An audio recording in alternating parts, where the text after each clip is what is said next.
What's going on, guys? Andrew of Newbar Gaming back here today to talk about some more Yu-Gi-Oh! Vrains episode summaries. Today we're going to be talking about summaries for episode 70 and episode 71. Now, when I say summaries, I'm pretty sure these are actually Shonen Jump previews. I will link them down in the description below, but based on like the pictures that they have on the website displayed, they look like they're from the Shonen Jump magazines and seem to be consistent with the images that are usually posted for those Jump previews. But anyway, let's go ahead and jump right into these. Starting with episode 70, we already knew the title. It's going to be called Tuning Bullets, and our little bit of a sneak preview here is going to be Revolver is driven into a corner by Wendy's vicious tactics, and Revolver decides to turn things around with some new tactics. So we already saw that Wendy was getting a really good early edge against Revolver. One thing that I'm curious to see is we did see, what's his face? Bowman, that's the name, managed to use a skill in the middle of a master duel before. So one has to wonder maybe if Revolver is going to do that. After all, he is backed into a corner. Maybe he will be able to call on the Data Storm the same way Yusaku was able to, generate a card that he needs and bail himself out. Based off all the evidence we've gotten, we can also assume that these quote-unquote new tactics, everything basically says it's going to be a synchro monster. I mean, if you kept up with any of the new news at all, everything's just basically spoon-feeding to us at this point. This is going to be our big reveal that, yes, there is synchro summoning within Vrains. We'll have to wait and see if that actually means anything in terms of the show's plot development. I think, now that I've thought about it more, there still is a chance that summoning methods will have something sort of to do with the factions.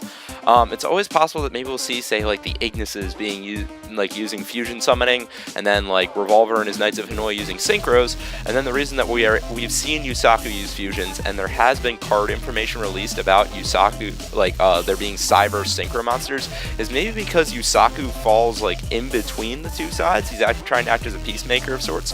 He's able to call upon the strengths of both sides and use them to his advantage. Now, that's a bit of a stretch, but it is something I would still personally really like to see. That was one thing I think Arc 5 really hit the nail on the head on with in terms of tying in summoning methods to the story. But with all that being said, even though we already pretty much saw most of this coming, that doesn't die down my hype whatsoever for it, because it's just going to be awesome to see another summoning method in the show. I've went on to that in plenty of other videos though, so let's go ahead and push right along here.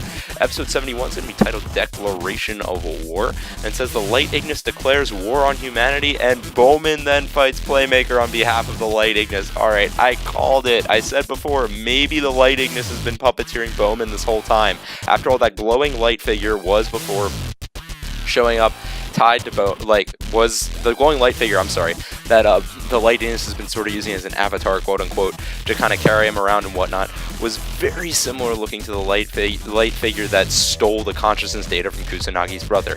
I'm wondering if over these next few episodes we're going to find out that this Light Ignis has been causing this all along. He's been trying to take out Playmaker because he knows Playmaker is a great duelist. He will eventually become an adversary for him, and maybe in an attempt to free his Ignis partner from Playmaker, because maybe additionally he didn't understand the situation that I and Playmaker were getting along well. Maybe he thought he needed to free him from his prison, and then he could have all the AIs unite against others. Also, Bowman was coming across as wanting to destroy the AIs in some ways. At least that was the way I always took it early on. So maybe once more, he was trying to make it seem like humans were against the Ignises, and Bowman was acting as his puppet for doing that to help spark the conflict that he wanted all along in the first place, to be able to get all the Ignis to rally behind trying to exterminate humanity. So that's a really good plot twist. Kind of proud of myself for calling it, but I'm not going to harp on that too long. I think that's going to be a great duel to see happen again. My only concern is we've already seen Bowman duel Playmaker twice, so that's kind of getting a little bit on the stale side if you ask me.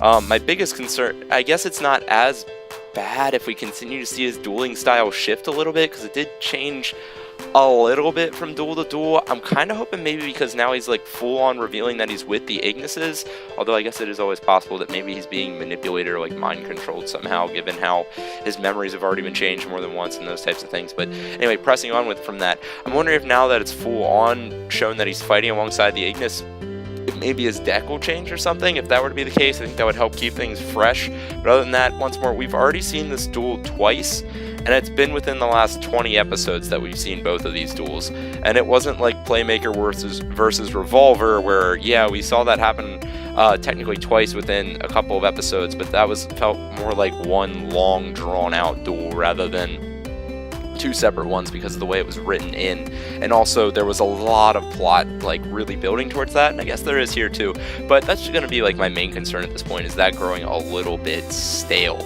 So I think we're going to be gradually being able to start putting all the pieces together as to where everyone falls now. This seems to be really getting out with that episode 71 summary that Bowman is really alongside the Ignis. For whatever reason, it's possible even he's a creation of the Ignis, or maybe he has some kind of a deal with them. You know, I think that's his brother that seems to be sort of controlling him, sort of alongside him and sympathizing with him. I wonder if it has anything to do with that. You also have to wonder, if it wasn't being used as a catalyst to start the war, what other reasons may have been why he stole the consciousness data from Jin. But we'll just have to wait and find out. So with all that being said, guys, as per usual, be sure to let me know all your thoughts, theories, etc. in the comments section down below. What do you think the reason behind Bowman stealing that consciousness data in the first place is? Do you think he's always been working alongside the Ignis, or do you think suddenly the Light Ignis is managing to manipulate him, or even perhaps rewriting his memories once more? Do you think we're going to be able to continue to piece all this together, and do you think the plot's getting a little bit more straightforward, or do you think we're just being set up for more twists and turns around the corner? And are you as hyped as everybody else is to see synchro summoning in Vrains, or do you think maybe it's a little bit stale bringing back the old summoning methods? Regardless of your thoughts, be sure to let me know down below. If you enjoyed the video, be sure to like, comment, and subscribe, and I'll catch you guys next time on some more Yu-Gi-Oh! Vrains discussion stuff.